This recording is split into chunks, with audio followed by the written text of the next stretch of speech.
올해의 마지막 달 12월 라디오 서울과 함께 편안하고 따뜻하게 마무리하시길 바랍니다. 강혜신의 오늘의 미국.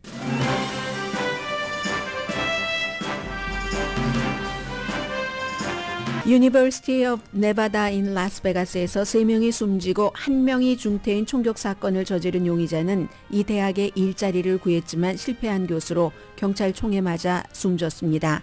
노스캐롤라이나주의 한 대학의 교수였던 숨진 용의자는 은퇴했었고 자신이 멘사 회원이고 영화로도 잘 알려진 연쇄살인범 조디악의 암호를 해독했다고도 주장했었던 사람입니다. 뉴욕 맨하탄 식당에서는 단골 손님이 복면승 강도로 변해 식당 직원 머리에 총을 쐈습니다. 바이든 대통령은 살상무기 금지 법안을 다시 통과시키라고 의회에 촉구했습니다. 공화당 예비선거 4차 토론에서 니키 헤일리 후보는 자신에게 쏠린 공격을 잘 피해 나갔습니다. 그러나 후보들은 라이벌인 트럼프 전 대통령을 거의 공격하지 않았습니다. 트럼프 전 대통령이 사업 사기 재판이 열리는 뉴욕 법정에 오늘 다시 출두했습니다. 오늘이 피고 변론 마지막 날입니다. 케빈 맥카티 전 하원 의장이 임기를 끝내기 전인 이달 말에 정계 은퇴를 할 것이라고 밝혔습니다. 프레스노가 지역구인 맥카티 의원은 16년 만에 정치계를 떠나며 공화당은 다수 의석 218석보다 겨우 2석 많은 220석입니다. 식당 근무자들의 임금 인상 황금 시대는 끝났다고 악시오드가 보도했습니다. 임금 상승률이 팬데믹 이전보다 줄어들고 있지만 지역에 따른 차이는 있습니다. 750명이 넘는 워싱턴 포스트 기자들이 오늘 하루 파업합니다. 48년 만에 최대 파업을 하는 기자들은 독자에게 오늘 하루 워싱턴 포스트 신문과 웹사이트를 읽지 말아달라고 당부했습니다. 국경수비대가 마약 밀매를 적발하기 위해 인공지능을 활용하고 있습니다. 여러분 안녕하십니까? 오늘의 미국 강혜신입니다. 어제 로스앤젤레스 시간으로 아침 거의 정오경에 발생한 라스베가스, 유니버시티 오브 라스베가스는 UNLV는 한인 학생들도 무척 많이 다니죠. 용의자에 대한 내용들이 지금 보도가 나오고 있습니다. 노스캐롤라이나주와 라스베가스 쪽 언론 매체가 자세히 수사를 하고 있는데 기본적으로 아무튼 3명이 숨지고 그리고 1명은 중태입니다. 용의자는 67살의 앤토니 폴리토라는 은퇴한 교수입니다. 노스캐롤라이나주의 이스트 캐롤라이나 유니버시티라는 데서 학생들을 가르쳤는데 이 학교의 웹사이트에 들어가 보니까 그냥 작은 사진 하나 그냥 PH 하면서 이 교수의 이름 retired 한 교수다 이 정도만 있고 나머지 정보는 지금 전부 없었습니다.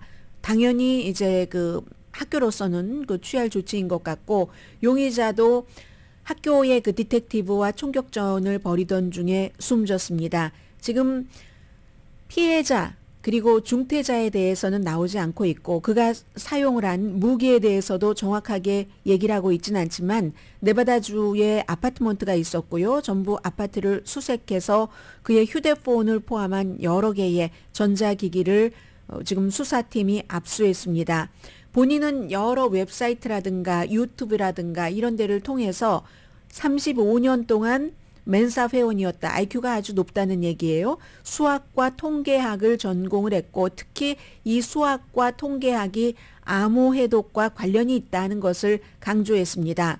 평소에 미스테리 그리고 퍼즐에 관한 자신의 이론을 상당히 어필을 하려고 했고 이 사람은 음모론 같은 것에 상당히 관심이 많았던 사람입니다. 케네디 암살이라든가 아니면 말레이시아 에어라인 MH370 이 사건 또 15페이지짜리 논문도 썼는데 이 논문은 아마 여러분들께서 영화로 보신 분들도 많이 계실 것 같습니다. 이 데이빗 린치 감독이 만든 그 영화 조디악에서 60년대 말에 68년 69년도에 샌프란시스코 지역에서 연쇄 살인범이 있었는데 미국에서 이 같은 연쇄 살인범을 끝내 잡지 못한 많지 않은 케이스에 속하는 그래서 드라마로도 굉장히 많이 나왔는데 로버트 다우니 주니어가 그 조디악 맡았고요. 그래서 이제 이것에 대해서 조디악이 샌프란시스코 크로니클하고 샌프란시스코 이그제미너가 그때도 지금도 가장 큰 신문이니까 내가 연쇄살인범이다 하고 뭐 막 편지 같은 것을 보냈다고 하잖아요. 5명이 그때 이제 연쇄살인범에 의해서 살해가 됐는데 이걸 암호를 사람들이 풀지 못하는데 나는 풀었다. 이런 주장을 평소에도 많이 해왔었던 그런 사람입니다. 그래서 지금 수사팀이 물론 라스베가스 대학교에 일자리를 얻으려고 했다가 리젝트 당하고요. 그래서 아마 기본적으로 범행 동기가 그것이 아닌가라고 보고 있지만 더 깊은 범행 동기, 이 사람이 정신건강이 제대로 됐었는가, 지금까지 뭐 어떤 일들을 해왔는가, 학문적으로 그리고 이제 개인적으로 그런 것들을 지금 동기를 알기 위해서 분석을 하고 있습니다. 이 UNLV는 학생들이 무척 많습니다. 뭐 학부에도 25,000명이 넘고 그리고 뭐 대학원생도 한 8,000명 정도 있다고 하니까 어제 11시 45분 정도였으니까 학생들이 전부 캠퍼스에서 점심을 먹거나 뭐 밖에서 친구들과 얘기를 하고 했었던 그런 시간이었었는데 경영대학원 건물 4층에서 이제 그 총격 사건이 일어나기 시작해서 뭐 학생회관까지 번졌다고 하고 오늘 당연히 오늘뿐만이 아니라 내일까지도 지금 학교는 휴강을 합니다.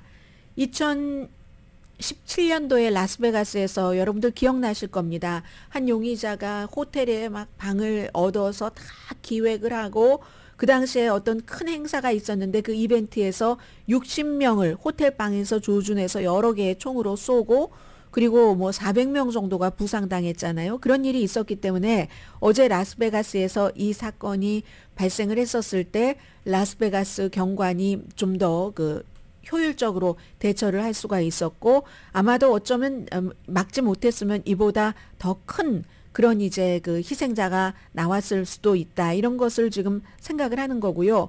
뿐만 아니라 이제 어제 뉴욕의 맨하탄에 있는 식당에서도 단골 손님이 강도로 변한 사건이 있었는데 이게 감시 카메라에 다 잡혀서 오늘 이걸 바라보는 사람들이 너무 놀라고 있습니다. 새벽 2시 조금 전에 검은색 후드, 검은색 마스크 쓰고 손님과 직원에게 총을 들이대면서 캐시와 휴대폰을 내놓으라고 했습니다.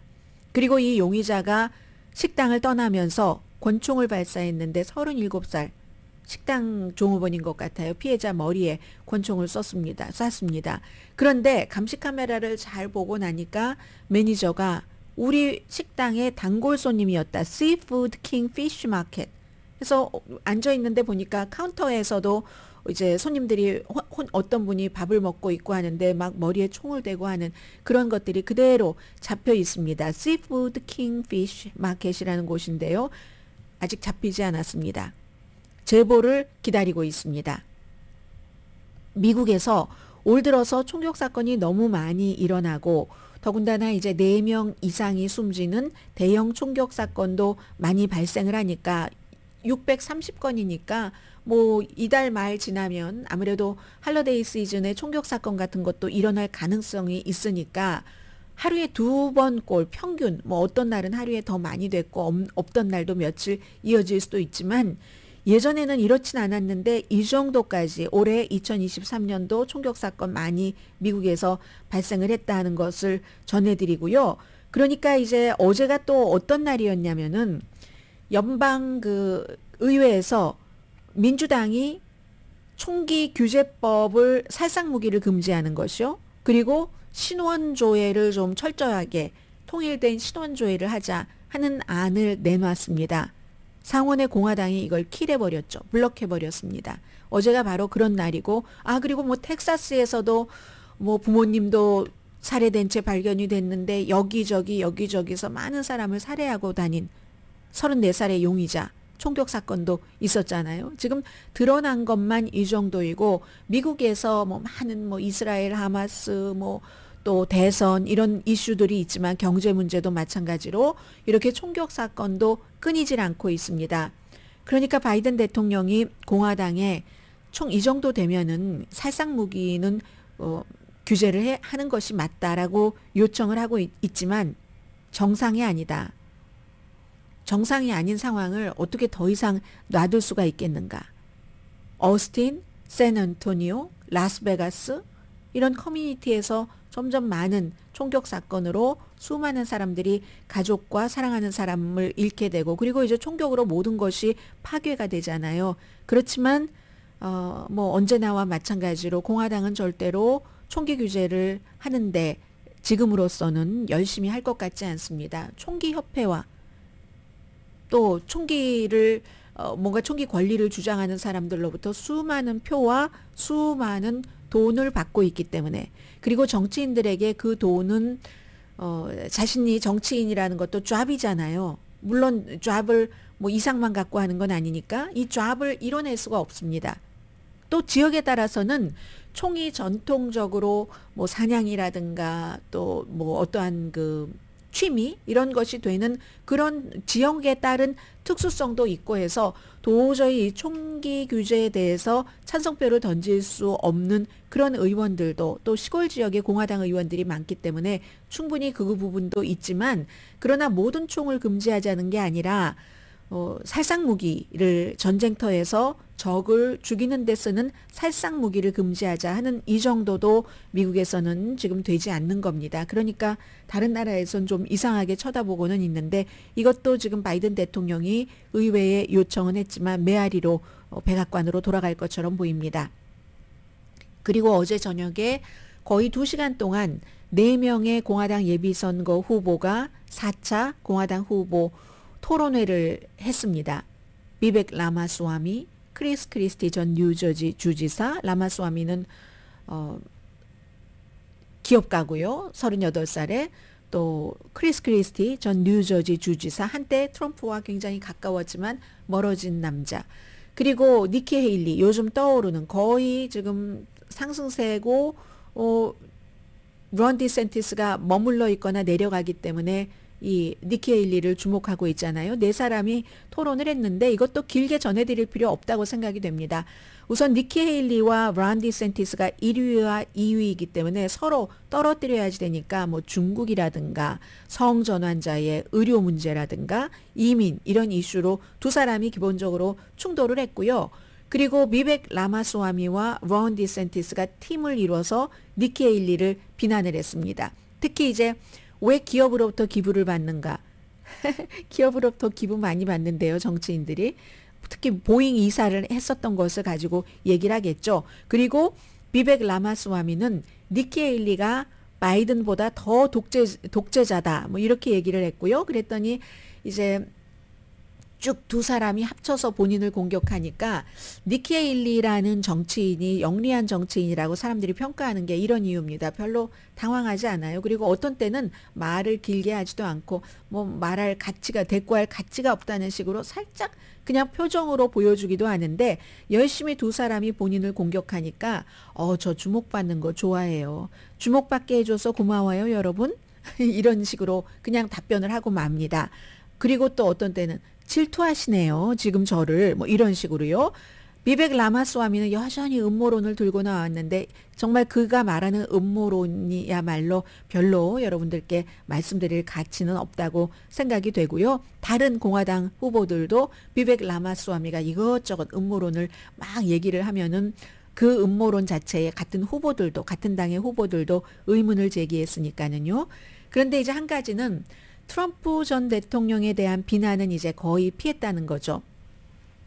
1, 2, 3차 토론회 때와 똑같이 아직은 그러니까 니키 헤일리도 론 디센티스를 확실히 물리쳐야지 된다 이렇게 보고 있는 것 같고 열심히 크리스 크리스티 전 주지사만 트럼프 전 대통령을 비난을 했습니다.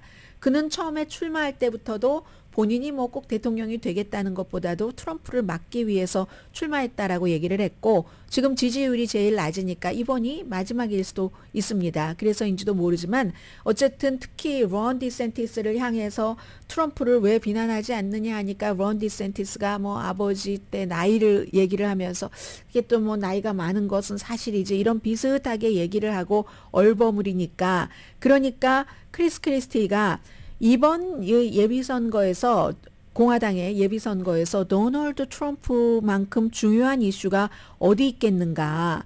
이 사람은 자신에게 동의하지 않는 사람에게 정확한 아주 그 확실한 보복을 하기 위해서 지금 대통령에 출마하고 있는데 그러한 사람을 비난할 수 있는 용기조차도 없다. 여러분들은 이게 지금 내가 나와 같이 토론을 하고 있는 3명의 공화당 정치인에게 갖는 감정이다. 뭐 이런 식으로 얘기를 했습니다.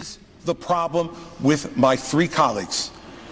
They're afraid to offend. And let me tell you something. If you're afraid to 네, 이 라마스와미가 뭐라고 얘기하려고 하니까 사회자가 제지를 하죠.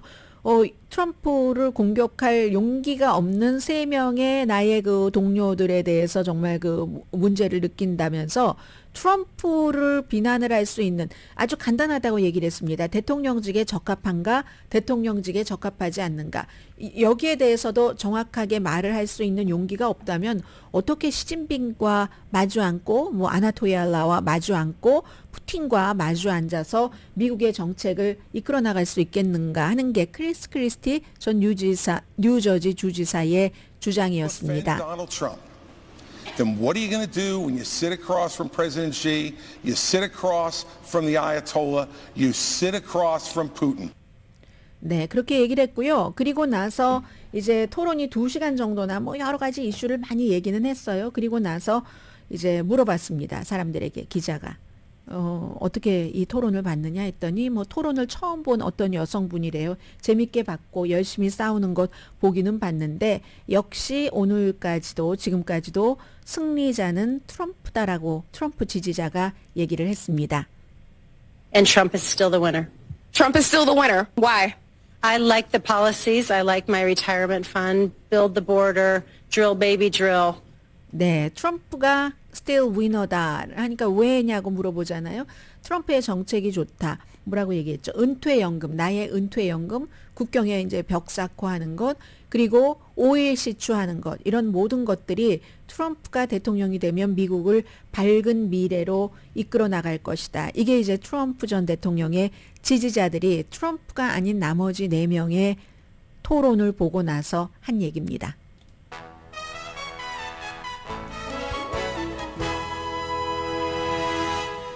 오늘의 미국은 전문가가 추천한 이민법, 가정법 전문 제인정 종합법률사무소, 총 20억 달러 승소, 교통사고와 상해 전문 브라이언 타필라와 CG 변호사 그룹, 코지다운 갤럭시 이불은 잠이 솔솔 오게 하는 기능성 거위털 이불로 독일 회사와 함께 생산합니다. 코지다운 갤럭시 이불 공동 후원입니다. 잠시 뒤에 캘리포니아주의 정치인 얘기도 있고요. 트럼프 전 대통령의 얘기도 있고 그리고 또 다른 얘기도 있고요. 전해드립니다. 라디오 서울 방송 오늘의 미국 듣고 계십니다. 네, 이 비베크 라마스와미가 뭐 1월 6일 의사당 사건이 뭐 내부에서 조작한 거다 하는 뭐 백인 우월주의자들 음모론 같은 것을 들고 나온 것을 지금 케이블 텔레비전에서는 전부들 얘기하고 있습니다. 어제 캘리포니아주가 지역구인 거의 이제 센트럴 그 캘리포니아주를 많이 커버하는 프레스노를 포함해서 케빈 맥카티 얼마 전까지 정말 힘이 센 사람이었습니다. 2달 전까지. 그런데 본인의 임기를 다 채우지 않고 1년 정도 남았잖아요. 올해 말에 이 하원 의원을 그만두겠다. 하원 의장 하던 곳에서 쫓겨나고 뭐 이런 그 여러 가지 본인은 낙관주의자이기 때문에 다른 방법으로 나라를 위해서 공화당을 위해서 일하겠다라고 했는데 16년 동안의 경력이 이렇게 불과 몇 개월 만에 무너질 수 있네요. 1월 달에 하원 의장이 되기 위해서 열심히 일을 했고 트럼프에게도 도움을 요청하고 프리덤 코커스에 도움도 요청을 했고 그러나 결국은 뭐 프리덤 코커스와 또 다른 그 젊은 의원들의 반란으로 하원 의장 자리에서 쫓겨나게 됐습니다. 그리고 나서는 존재가 굉장히 미미해지게 됐고 그냥 한 사람의 435명 가운데 한 사람인 의원이 됐고 이제 정계에 은퇴하겠다라고 발표를 했습니다. 그러면 이제 공화당이 기본적으로 표 차이가 너무 작아지기 때문에 아직까지는 다수당이긴 하지만 220대 212 다수당은 원래 218이죠. 그런데 얼마 전에 이제 조지 산토스라는 공화당 의원이 그냥 쫓겨난 것이나 마찬가지이기 때문에 쫓겨났기 때문에 동료들에 의해서 투표권이 없습니다. 그리고 지금 또 다른 사람도 있고요. 아주 애매해요. 2명 내지 3명 겨우 다수당이 될 수 있는 요건에서 2명 내지 3명 정도만 채워지는 게 되는 거거든요. 그리고 민주당과의 차이도 10표도 안 나잖아요. 그러니까 민주당은 그래 내년 선거에서 우리가 하원 다시 다수당에 가나? 그리고 그전에도 뭐 이런 여러 가지를 볼 수 있습니다.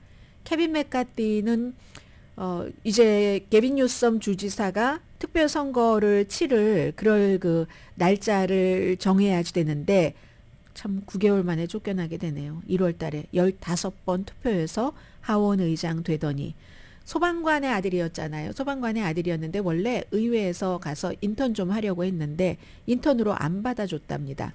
그래서 그래? 나를 인턴으로 안 받아주면 내가 뭐 하원의원 하면 되지 뭐. 거기부터 출발을 해서 하원의원을 했었다는 거고 2015년도에도 본인은 하원의장을 하고 싶었지만 안 됐었습니다. 그때도 안 돼서 폴 라이언이 됐죠. 이 존 베이너라는 울보 베이너가 티파리 때문에 티파리하고 프리덤 코커스 때문에 내가 하원의장을 못해 먹겠어 하고 사임을 하고 나서 그 뒤에 폴 라이언이라는 아주 젊은 사람이 하원의장을 하다 이 사람도 나 이거 못하겠어 하고 물러나서 그제서야 이제 그 어렵게 케빈 맥카티가 그 자리를 차지할 수가 있었죠. 1월 6일 의사당 사건이 일어났었을 때는 많은 공화당 상원 의원들이 속으로 생각했던 것처럼 케빈 맥카티도 트럼프 전 대통령이 책임이 있다라고 말을 했다가 분위기 보고는 몇 주일 만에 싹 말할라고로 가서 싹싹 빌고 이제 트럼프 옹호하는데 아주 전심전력을 지난 몇 년 동안 다 했습니다. 그 결과가 결국은 이렇게 되네요. 본인이 더 이상은 정치인을 하지 않겠다고 사임하고 말았는데 그런데 이제 이 지역은요 어차피 빨간 지역입니다. 많은 분들께서 캘리포니아주 어디 가면은 전부 트럼프 지지라고 하는데요. 그거는 이제 어디나 마찬가지입니다. 캘리포니아가 됐건 또 다른 주가 됐건 시골은 있잖아요. 거의 모든 주에 미국에 시골이 있는데 시골 쪽으로 가면은 전부 트럼프 공화당 팻말이고 도시 쪽으로 오면은 또 전부 민주당 팻말이고 그렇게 되는 게 기본이고 캘리포니아 주에서도 이렇게 시골 쪽 뭐 중가주 이런 데는 전부 레드 미국에서 가장 진보적인 캘리포니아 주인데도 프레즈노 같은 농촌 지역이 가장 보수적인 성향을 나타냅니다. 그러니까 여기선 지금 민주당도 공화당도 아침에 제가 들어오기 전에 보니까 벌써 6, 7명이 그 자리 내가 하원의원 되겠어 하고 출마한다고 선언을 하고 있던데 누가 되더라도 공화당이 되지 않을까 특별한 일이 없다면 그렇게 보여집니다. 그건 그렇지만 또 하나 어제 페이트릭 맥켄리라고 이번에 마이크 존슨이 하원의장 되기 전에 임시로 하원의장 했었던 사람 있죠? 이게 이제 이 케빈 맥카티와 서로 아주 절친해서 케빈 맥카티가 그 사람을 추천을 해서 하원의장 뽑을 때까지 대행을 했었잖아요. 그 사람도 그러나 케빈 맥카티와는 달리 임기는 채우고 나는 재선에는 나가지 않겠다. 그 나비 넥타이 메고 다니는 페이트릭 맥켄리 연방 하원의원이요. 그렇게 얘기를 했습니다. 지금 다 공화당인 거예요. 조지 산토스 말하자면 동료들에 의해서 해고된 사람 공화당, 케빈 맥카티 공화당, 뭐 또 페이트릭 맥켄리도 공화당. 그런데요. 민주당에서도 공화당에서도 지금 나 다시 선거에 안 나가겠어 하는 사람이 수십 명입니다. 더 이상은 원래 정치인을 할 때 직업이기도 하지만 그 직업으로 돈을 벌어서 생활해야 되는 것도 있지만 이왕 돈 벌어서 생활도 하고 하는 직업인이라면 뭐 세상을 바꿀 수도 있는 이런 꿈이 누구는 몇 %냐의 차이지 다 있지 않았겠어요. 그런데 지금 그것을 이룰 수가 없다고 낙담하고 좌절하면서 의회를 떠나는 사람들이 많습니다. 특히 하원의 경우 피곤하잖아요. 선거 끝나서 당선됐습니다 하면 또 돈 주세요. 선거 기금 모으러 다녀야지 되고 하니까 공화당에서는 공화당뿐만이 아니라 하원에서는 공화당, 민주당 수십 명입니다. 지금 안 하겠다고 하는. 그러니까 그런 것도 차이가 있기 때문에 어느 당이 다수당이 될지 아직은 알 수 없는 거고요. 지금 마조리 테일러 그린 의원이 뭐라고 얘기를 하냐면 공화당에서 아무도 죽으면 안 됩니다. 표가 몇 표 차이밖에 안 나니까 아무도 죽어서는 안 됩니다. 이렇게 얘기를 하더군요.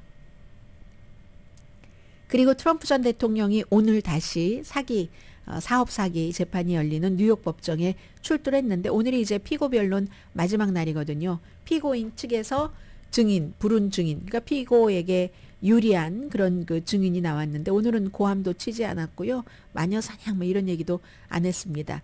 요즘 그 함구령 이거 잘 보면은 그 트럼프 전 대통령이 아슬아슬하게 피해가는 겁니다. 함구령이 내려도 첫 번째 그걸 어기면 벌금만 내면 돼. 그래? 5,000달러, 10,000달러 뭐 그 정도 어때? 하고 한 번 또 확 해줍니다. 그리고 나서 이제 판사가 지금 3사람의 판사가 다 함구령을 개그 오더를 내리고 중간에 또 이게 말도 안 된다 하고 트럼프 측에서 뭔가를 이제 반격을 하면은 항소법원에서 또 그래 그거 걷어내줘 하다가 또다시 또 아니야 뭐 이렇게 지금 계속 되고 있는 상황이거든요. 지금은 함구령을 지켜야지 될 때입니다. 트럼프 전 대통령이. 그래서 오늘 특별한 말 하지 않고 지금 법정에 들어가서 앉아 있고요. 왜냐하면 아서 앵고론 판사가 이번에도 또 어기면 지난번에 어겨서 벌금 물었잖아요. 막 그 스태프들에게 험한 말하고 그러면 감옥에 갈 수도 있다. 뭐 이런 그런 추측들이 나오기 때문에 오늘은 조용하고 있고 오늘은 조용하지만 오늘 증인 신문이 다 끝나면 내일 그 재판은 좀 암울하게 될 것 같습니다. 트럼프 전 대통령 감옥에는 안 가지만 민사니까요. 돈을 벌금을 얼만큼을 내느냐 또 뉴욕에서 아예 사업을 하지 못하게 되느냐 여기에 대한 것을 판결을 하게 되고요. 자 그럼에도 불구하고 어제 그 월스트리트저널의 그 윌리엄 게르스턴이라는 분이 칼럼을 썼는데 칼럼니스트고요. 브루킹스 연구소의 그 선임 연구원이고 이분이 지금 미국의 정치 무드가 트럼프에게 유리하다. 트럼프와 바이든을 놓고 보면 트럼프에게 more 유리한 정치 분위기라고 얘기를 합니다. 물론 이 재판 문제는 조금 신경 써야 될 부분이 있기는 있습니다. 그런데 항상 선거가 치러질 때 무드가 있어서 존 F 케네디 때는 좀 사람들이 2차 대전도 겪고 대공황도 겪고 나이 드신 분들은 그래서 그 시절이 좋았어라고 생각을 하고 있는데 또 젊은 사람들은 너무 정체된 것 같고 하니까 새로운 변화 같은 것을 이제 그 미국 사람들의 새로운 제네레이션, 뉴 제네레이션 해서 좀 올드처럼 보이는 왜냐하면 아이젠하워 때의 그 여러 가지 안정 같은 것도 좋았지만 아이젠하워의 부통령을 닉슨이 2번을 했죠. 그러니까 그것보다는 새로움으로 가자 해서 됐고 그리고 로널드 레이건 같은 경우는 또 그 반대로 재선 캠페인 할 때 지난 4년 이렇게 좋았는데 왜 바꿔야지 되지? 해서 됐고 이런 여러 가지 그때마다 분위기가 있는데 그 분위기를 잘 읽는 후보가 승리를 하는데 지금 미국 사람들 분위기는 미국에 대해서 좋게 느끼지 않는다는 거죠. 인플레이션도 그렇고 뭐 외교적인 문제도 그렇고 뭔가 불안할 때는 사람들이 좀 터프한 지도자를 원하는데 바이든 대통령이 터프하다고 생각하는 사람은 40%도 안 됩니다. 트럼프 전 대통령이 터프하다고 생각하는 사람은 55% 정도는 되거든요. 같은 조사에서. 그러면 이런 때는 그 자체로는 전국적인 무드로는 트럼프 전 대통령이 굉장히 유리하다고 그 칼럼니스트는 썼는데 그런데 중요한 건 지금 무당파가 트럼프의 터프 자체는 트럼프가 더 터프해. 그런데 저 터프함으로 독재자적인 기질로 갈 것인가 아니면 국가를 안정된 곳으로 이끌 것인가 이게 이제 유권자가 판단할 몫이지만 분위기 자체는 트럼프에게 유리하다. 지금 그렇게 돼 있고요. 그러나 이제 또 하나 트럼프에게 좀 약점이 되는 것은 1월 이제 아이오와 코커스가 있고 1월 23일이 뉴햄프셔의 예비선거가 있고 그리고 이제 3월이 되면은 캘리포니아주를 포함을 해서 슈퍼 투스데이 아주 큰 주 선거인단도 많고 하는 이런 주에서 선거를 치르잖아요. 근데 그때부터 트럼프 전 대통령 재판이 계속되는 겁니다. 물론 예비선거가 끝나기 전까지 재판에서 유죄다 무죄다는 안 나올 겁니다. 설령 유죄라고 판결이 나와도 트럼프 전 대통령이 끝까지 갈 것이고 사면 받고 해야 되니까 끝까지 갈 것이고 그런데 문제는 하나가 뭐가 있냐면요. 7월 달에 이제 다 그때 끝나서 전당대회에서 저희 공화당의 후보는 누굽니다. 라고 딱 선포를 하는데 여기서 중요한 건 뭐가 있냐면 트럼프 전 대통령이 재판을 몇 개를 치르면서 계속 법원을 왔다 갔다 해야지 되고 그리고 또 뭐가 있냐면은 유권자들이 마음이 바뀔 수도 있죠.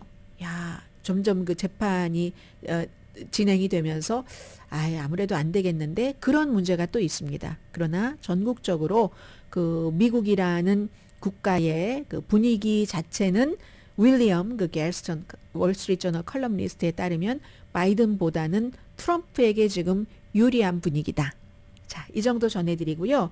제가 하나 남아있는 이슈는 조금 뒤로 미루겠습니다. 잠시 뒤에 경제 뉴스부터 전해드립니다.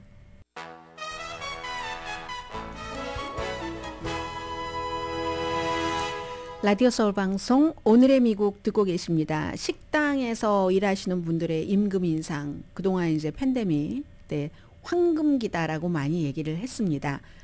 마켓에서 일하시는 분들도 마찬가지였고요. 근데 이건 이제 끝난 것처럼 보인다. 악시오스가 오늘 보도를 했는데 임금이 뭐 올라가긴 하지만 그 상승률이 많이 눈에 띄게 줄어들고 있고 오히려 팬데믹 이전의 임금 상승률보다도 이미 조금 적은 폭으로 상승하기 시작한다는 거거든요.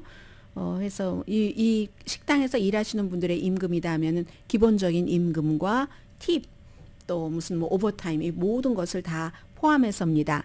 그런데 이제 팬데믹 때는 왜 그렇게 그 임금이 높았는가 하면은 뭐 마켓도 마찬가지였었지만 다 다른 그 사람들이 다른 곳으로 이직을 많이 하셨잖아요. 뭐 손님도 없었고 문도 닫고 이미 그래서 이제 약간씩 오픈하기 시작하면서 사람을 구하기가 너무 힘들어서 식당을 운영하기 힘들다라고 얘기하시는 분들 굉장히 많으셨습니다. 그러니까 당연히 없는데 사람 일 오래 하게 잘하게 뭐 손님에게도 기쁘게 하려면은 식당 측에서는 그 일하시는 분께 대우를 잘해줘야지 되잖아요. 그러저러한 일들로 지금 임금이 굉장히 많이 올랐는데 이제는 더 이상 그 정도로 절실하게 그 임금을 올릴 필요가 없는 상황. 그리고 요즘 뭐 손님들도 많이 줄어들고요. 인플레이션 같은 것이 그 식당 업주와 손님에게 모두 영향을 미치잖아요. 그래서 식당 직원의 임금은 2023년 10월 달에 1년 전에 비해서 4.9%가 올랐답니다. 4.9%가 올랐으면 2021년도에는 그때 이제 팬데믹 때에 최고의 성장률을 보였었을 때가 10.5%였거든요. 반으로 뚝 내려간 거잖아요.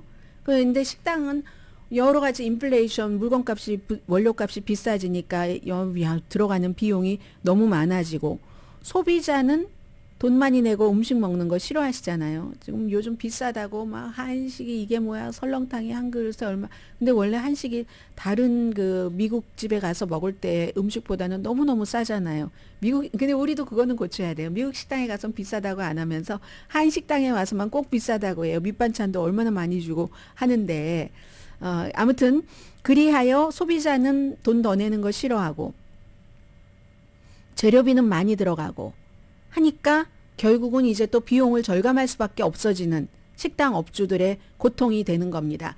그리고 또 소비자들이 음식값이 또 올라가니까 어느 정도 기본적으로는 올라가잖아요. 올라가니까 팁값도 비싸지죠. 그러니까 팁도 조금 주고 이래저래 식당에서 일하시는 분들, 특히 이제 홀에서 일하시는 분들이 수입이 줄어들 수밖에 없다는 겁니다. 그래서 뭐 임금 인상, 인플레이션도 또 10월 달에 그 물가 상승률이 3.2%니까 전년도에 비해서 임금이 4.9%가 올라봐야 크게 오른 건 아니죠. 물가 상승률이 있기 때문에. 그런데요, 이 모든 것들이 다 똑같지는 않다는 것을 미국이라는 나라가 워낙에 크니까 보여줍니다. 어떤 데는 제가 지금 말씀드린 그 같은 것에 의해서 그 식당 업계가 돌아가는데 또 사람들이 아예 너무 비싸니까 식당 방문을 하지 말자 하는 것도 있고 도어대시 같은 것으로 조금 더 비싸도 아예 시켜 먹지 뭐 1인분 시켜서 조금 보태서 이 두 사람이 먹으면 되니까 하는 그런 경우도 많이 있지 않겠어요? 그런데 2019년 1월 달 그때 이제 팬데믹 전이죠. 그때와 비교를 하면은 그 도시의 전반적으로는요. 식당이 한 100% 그 당시에 받았던 손님이 100%다 하면은 전반적으로는 지금 72%밖에 안 올라왔답니다. 100%까지 올라간 게 아니에요. 사실은 다른 때 같으면 100% 치고 더 올라가야지 그게 맞는 것일 텐데 72% 정도로 그리고 거기서 더 이상 오르지 않는답니다. 딱 정체되고 있는데 그런데 일부 도시는 상대적으로 막 식당업이 너무 번창하는 거예요. 신시내티 같은 곳, 라스베가스, 뭐 잭슨빌, 뭐 이런 데는 10월에 아주 임금 상승률도 엄청 컸다는 얘기거든요. 그 라스베가스의 경우는 팬데믹 이전보다 막 들어오는 인구, 유동 인구들이 많으니까 관광객도 많고, 카지노는 카지노 나름대로 팬데믹 이후에 손님들을 받기 위해서 막 여러 가지 프로모션 같은 것을 하고 하니까 이런 곳은 식당 그 수입이 좀 괜찮다 하는 것 말씀드리고요. 그러니까 다 똑같은 건 없는 겁니다. 그리고 오늘 저는 딱 하나, 아무리 워싱턴 포스트의 기자들이 파업하면서 우리 신문 보지 마세요 해도 저는 봤거든요. 봤는데 새로운 게 없어서 쓰지는 못하고 리뷰만 했습니다. 오늘 워싱턴 포스트의 기자가 이렇게 많습니다.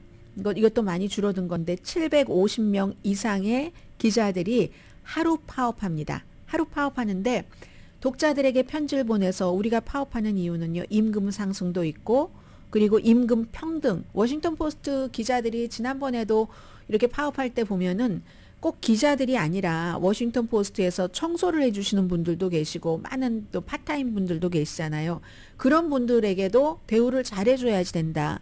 뭐 건강보험도 드려야지 된다. 그렇게 많이 합니다. 기자들이니까 그걸 또 이 파업할 때 조건으로 들고 들어갈 수도 있는 거고요. 그래서 임금 인상뿐만이 아니라 임금 평등 그리고 꼭 회사에 나가서 저는 기사 안 써도 되는데요. 하는 리모트 정책에 대해서 또 건강 이슈 등 경영진이 협상하기를 거부해서 저희가 18개월 동안 계약 없이 일하고 있습니다. 라고 얘기하는 거. 그리고 또 경영진이 최근에 이제 자발적인 퇴사는 한 10년도 더 됐을 거예요. 한 15년 전부터 미국의 큰 이런 신문사에서 많이 했습니다. 로스앤젤레스 타임스도 마찬가지예요. 사주가 바뀌기 전에도 이런 자발적인 퇴사 같은 것을 많이 했는데 최근에 200명을 자발적인 퇴사를 그러면 이제 뭔가 패키지를 좀 주죠. 했는데 기자들은 이게 끝이 아니라고 본다는 겁니다.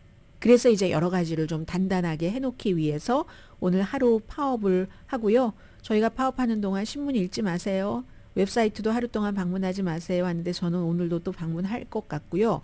제프 베조스가 아마존의 창업자가 이제 다 그렇게 돈 벌고 나니까 신문사도 좀 해서 이걸 테이크오버 한 거잖아요. 그리고 나서 이제 구독자도 굉장히 줄어들었고 마찬가지예요. 식당이랑 똑같습니다. 이 언론계도 영리를 목적으로 하는 신문이지 이게 무슨 뭐 뭔가를 하는 이런 게 아니잖아요. 차이는 있지만 그래서 뭐 구독자도 줄어들고 수입이 줄어드니까 당연히 비용을 절감하고 비용을 절감하려고 하면 인원 삭감밖에 없잖아요. 그런데도 불구하고 올해 말에 1억 달러 정도 손해 본답니다. 제프 베조스에게는 1억 달러 손해가 그다지 큰 뭐 타격이 아닐지는 모르지만 아니에요. 돈 많은 사람은요 이런 타격 절대 못 참잖아요. 잠시 뒤에 아주 중요한 뉴스와 마약 탐지견도 있지만 인공지능 전해드립니다.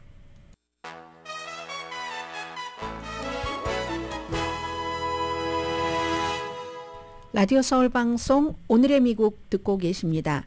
마약 탐지견이 있죠. 국경에는 항상. 그래서 이제 국경 순찰대와 함께 일을 하고 있는데 이민세관국이 아주 활발하게 인공지능을 활용을 하고 있답니다.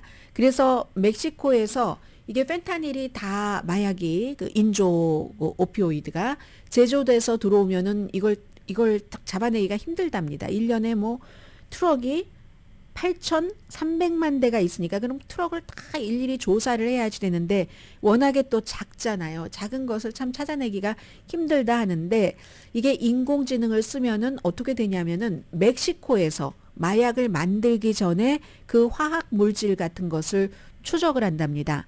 그리고 화학 물질을 추적하는 것뿐만이 아니라 그 공급망 같은 것을 추적을 한다는 것이죠. 미국이 지금 매년 한 거의 7만 명 정도, 2021년도에는 7만 명 정도가 이 인조 오피오이드인 펜타닐로 숨졌습니다. 그래서 이제 인공지능을 추가하니까 펜타닐 공급책을 그 제조를 할 때부터 아주 깊이 들여다볼 수가 있고 이 화학 물질을 압수할 수도 있고 그래서 이제 그 국경수비대 이민관세국이 회사와 이런 프로그램을 갖고 있는 애틀란틱이라는 아니 애틀란타네요. 애틀란타라는 스타트업 회사와 같이 뭐 꼭 이 회사 한 군데는 아니겠지만 여러 가지 데이터를 이를테면 사람이 혼자 하면 도저히 불가능할 것 같아요. 이 인공지능이 4억 5천만 개 회사의 공개적인 데이터, 이 펜타닐을 만드는 물질, 화학물질의 그 경로, 그 펜타닐을 만드는 그 화학물질이 꼭 펜타닐만 만드는 게 아니니까 다른 뭐 합성세제 같은 것도 만들고 하는데 그렇게 한다 하면서 펜타닐로 만들 수가 있잖아요. 그런 것을 아주 철저하게 추적을 할 수 있다는 겁니다. 그럼 4억 5천만 개 회사의 공개적인 데이터와 또 이민 관세국의 독점 데이터까지 전체적으로 이게 사람 혼자는 도저히 할 수가 없는 건데 무척 성공한 작전이 되고 있답니다. 그래서 최근에 13,000파운드의 화학물질을 압수하기도 했고요. 10,000파운드의 펜타닐도 압수하고 284명을 체포하기도 했답니다. 사람보다 인공지능이 잘하는 게 있고 아직까지는 사람이 인공지능보다 나은 것이 있고 심지어 인공지능에게 물어보면 그렇게 답하는 경우도 있잖아요. 저는 뭐라고 얘기를 하든가요. 저는 뭐 인공지능으로 뭐 어떻게 하는 것이기 때문에 거기에 대해서 답변을 드릴 수가 없습니다. 뭐 이런 식으로 얘기를 하잖아요. 아직은 사람이 이 인공지능보다 훨씬 나은 면도 있다 말씀을 드리고요. 지금 이스라엘과 하마스 전쟁 그 전에 우크라이나에 대한 지원금은 어제 그 상원에서 거부했죠. 그 거부한 것에 대해서는 이 부분부터 말씀드리겠습니다.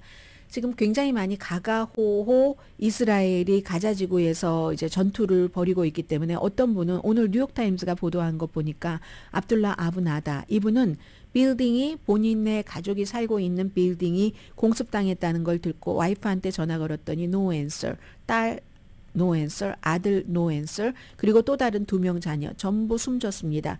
아주 이건 그냥 흔한 일이에요. 어떤 분은 가족이 68명이 숨지고 100명 이상 숨졌다는 분들도 계세요. 그리고 9살, 7살 이렇게 딱 둘이 덩그마니 남아있는데 엄마, 아빠, 형, 여동생 다 이스라엘의 공격으로 숨졌고요. 팔레스타인의 저널리스트 모하메드 아브 하시라 이분도 42명의 가족과 함께 숨졌습니다. 전 공화당의 하원 의원이었던 저스틴 아마시 가자지구에 있는 가족들이 가자지구의 교회에서 대피하고 있던 중에 공습으로 숨졌습니다. 아미드 알 나옥 런던에 사는 대학생 아버지와 5명의 형제자매 13명의 사촌 그러니까 어느 지역에 있던 지금 그쪽에서 벌어지고 있는 전쟁으로 인해서 미국에 있는 전 하원 의원의 가족이나 런던에서 공부하고 있는 그런 사람이나 가족들이 다 숨져서 어느 전쟁보다 이제 민간인 그 사상이 크니까 뭐 우크라이나 그럼 몇만 명이잖아요. 얘기하시는데 우크라이나는 인구가 뭐 4천만 명이 넘잖아요. 인구가 뭐 20배도 더 되는데 그리고 거의 2년 동안에 있었던 거고 해서 안토니오 구테레스 유엔 사무총장이 이스라엘 엄청 지금 비난하고 있고요. 바이든 대통령은 오늘 나온 여론조사 보니까 그 AP가 여론조사한 것 보니까 한 달 전보다는 민주당 사이에서 이 문제를 핸들하는 것에 대한 지지율 조금 높아졌습니다. 그때는 반 정도였는데 오늘은 59%가 괜찮다고 했거든요. 이제 바이든 대통령이 이스라엘에 팔레스타인 민간인 숨지는 것도 좀 전술을 바꿔서 멈춰야 된다 이런 얘기를 했기 때문에 그런데요. 텔레비전에 나오네요. 어제 이제 아이빌리그 대학교 총장들이 의회의 청문회에 나가서 의회 의원들이 미국 의원들도 막 고성을 지르고 싸우진 않지만 이런 거네요. 제가 지금 말하는 질문에 yes or no로만 답하세요. 근데 그 yes or no로만 답하면 애매모호하게 그 증인 입장에서는 몰릴 수 있는 그런 질문들이거든요. 그런 질문을 왜 유대인을 학살하는 것에 대해서 그 유대인을 학살하라고 하는 것이 뭐 유펜의 정책입니까? 뭐 이렇게 얘기하면 총장이 참 할 말이 없는 거예요. 만약에 그렇게 해서 누가 피해를 입으면 그건 정말 대단한 비극적인 괴롭힘입니다. 뭐 이 정도로 얘기를 했다고 직접적으로 답변하지 않았다고 막 사임해야지 된다고 특히 이제 유펜 총장, 하버드 대학교 총장도 그렇고 지금 대통령과는 달리 지금 그런 어려움에 속해 있고요. 뭐 책임은 오늘 지금 말씀드리지 않겠고 그리고 상원 공화당 의원들이 이스라엘에 대한 것도 또 우크라이나에 대한 것도 이민 정책 변경을 원하면서 지금 돈 지원하는 것 일단은 안 했습니다. 아무튼 바이든 대통령은 어제 투표하기 전에 국경에 대해서 협상을 할 용의가 있으니까 우크라이나에 대해서도 그 이스라엘에 대해서도 지원금 좀 지원해달라 했는데 이스라엘은 아직은 뭐 지원금이 그렇게 절실한 상황은 아닌 것 같고요. 해주긴 해주겠죠. 문제는 우크라이나죠. 우크라이나는 시간이 지나가면 너무너무 그 블라디미르 푸틴에게 많은 것을 줄 수밖에 없는 그런 그 입장이기 때문에요. 오늘의 미국은 전문가가 추천하는 이민법, 가정법 전문 재인정 종합법률사무소, 총 20억 달러 승소, 교통사고와 상해 전문 브라이언 타필라와 CG 변호사 그룹, 코지다운 갤럭시 이불은 잠이 솔솔 오게 하는 기능성 거위털 이불로 독일 회사와 함께 생산합니다. 코지다운 갤럭시 이불 공동후원이었습니다. 10시에 좋은 아침, 좋은 하루 방송됩니다. 네, 시간이 조금 남았네요. 미국에서 이렇게 우크라이나에 대한 자금을 지원하고 있지 않으니까 영국의 데이빗 카메룬이 그거 미국 해야지 된다. 데이빗 카메룬이 총리였다가 그 자리에서 물러났다가 지금 다시 외무장관으로 리시 수낙 이 총리가 임명을 했잖아요. 지명을 해서 됐잖아요. 그랬더니 이렇게 되면 푸틴이 얼마나 좋아하겠는가. 미국의 정치인들이요. 제발 정신 차리시랴 하고 데이빗 카메룬이 미국을 향해서 이거 해야지 된다라고 얘기를 하는 지금 그런 그 분위기이고요. 오늘 이제 목요일이고 벌써 12월 7일입니다. 12월 20일쯤 되면은 이미 한 해가 다 가는 느낌이잖아요. 준비 이번 주말 많이 하셔야지 될 것 같아요. 강혜신이었습니다.